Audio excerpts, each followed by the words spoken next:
Hey everybody, it's Sayward from FindYourDivinity.com. So finally, my move is over. I'm super excited about it.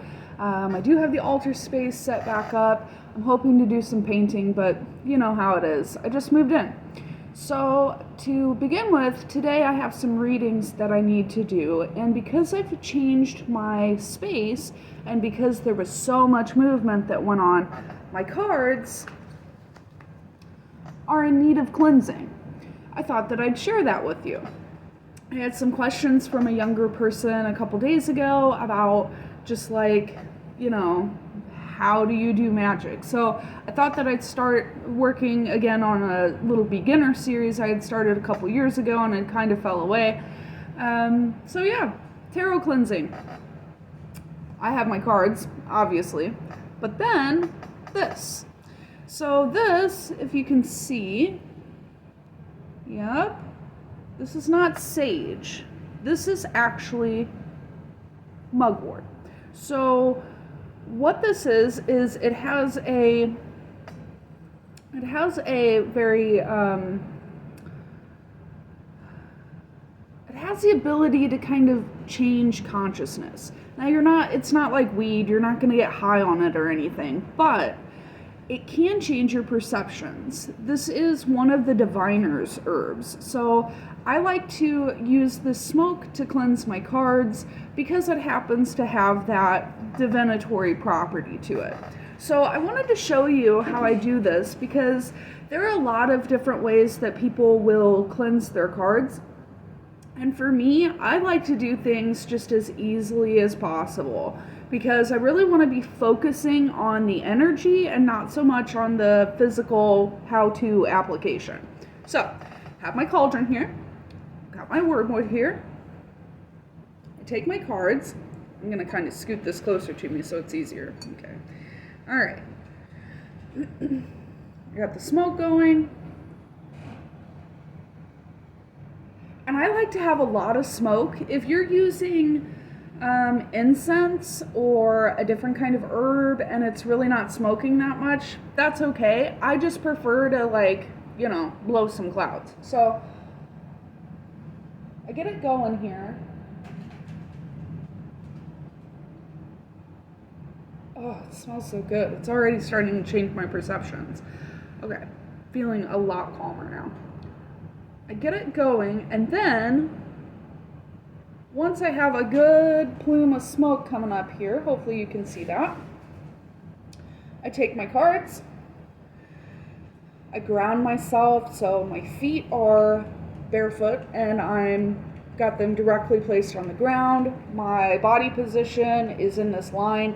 I'm imagining that there is a string that's coming from my tailbone all the way up through the top of my head. And when I'm feeling good and solid and well-grounded, sometimes a couple of cleansing breaths help before you begin. When I'm feeling that way, then I'll begin the cleansing process. So, I like to just take my cards and shuffle them through the smoke. As I'm doing this, I'm imagining that any negativity, any errant energy that does not belong on these cards is being removed, it falls away. Some people will imagine that it goes into their hand and that it drains out through their feet. I don't like to take in the energy like that at all, so I just let it move to where it needs to and not necessarily let that stagnation or erratic energy go through me. So, as I shuffle in this smoke, I'm perceiving that these cards are becoming a bit lighter and they become more and more easy to shuffle.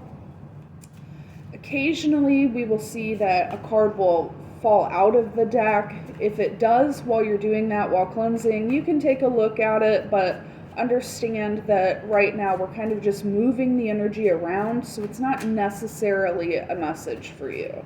If it really hits home, fine, take it, do with it what you will, but right now we're just kind of trying to reset the energies of these cards. So now that I've gotten most, I got a couple more shuffles. I can feel it. There's something still stuck in there.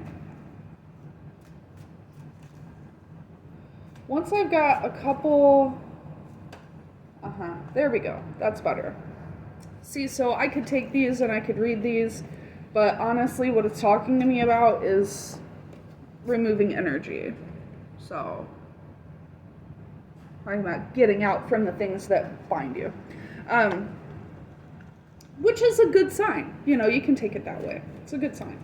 Anyway, so once I've got these cards cleared out, then what I like to do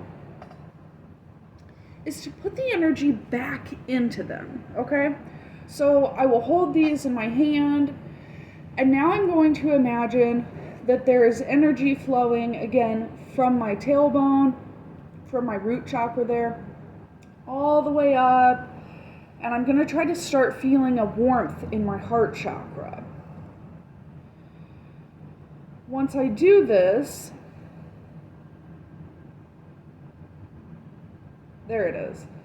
Once I do this, I can then direct the energy through my hands and into the cards.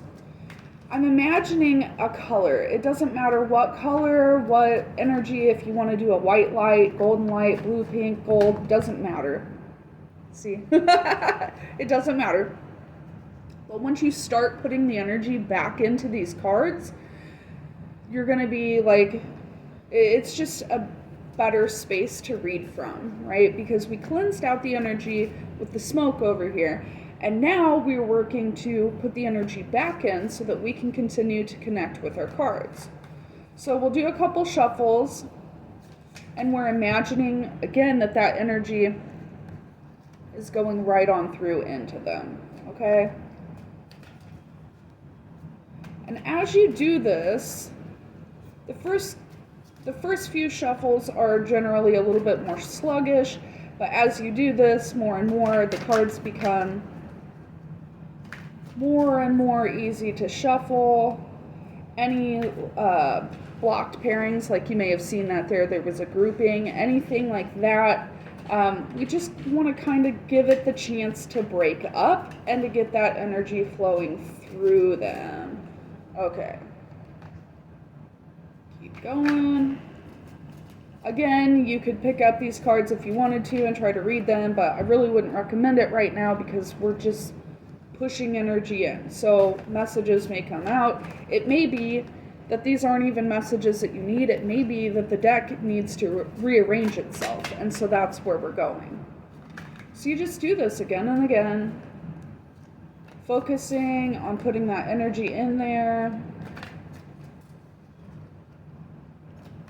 And when you feel like you're done, I'm getting close. When you feel like you're done, then you'll be done.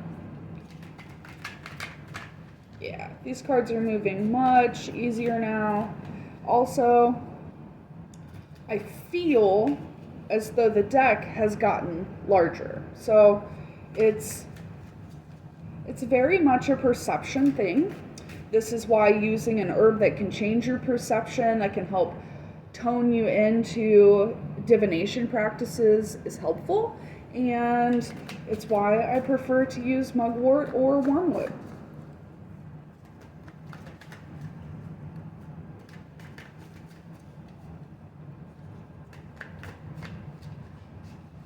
Okay, so that's it. It's just that easy. When you feel like you're done, you're done. Now, as you noticed in my process, there are some cards that come out upside down.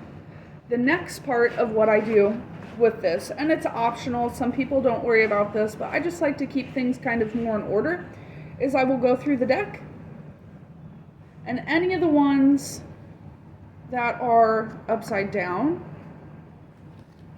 I'll just work to make them right side up. That way, when I'm through all of these cards, everything is back in order. Now, there are people that will go from the very beginning, lay out all the cards, and, put them in complete and total order. Now, if that's you, you go. But like I said at the beginning, I like to do things a little bit more simply. I haven't noticed that not putting them in exact order after cleansing has caused any problems. They still really work for me. So, it's just a matter of preference. So we go through these, and there we go. We're done. Thanks for hanging out with me today. I hope that this was helpful, informational, informative. If you have any questions, comments, concerns, feel free to put them in the comments down below. And as always, if you're interested in spellcraft or if you have any questions, feel free to DM me. I'll see you guys next time. Bye.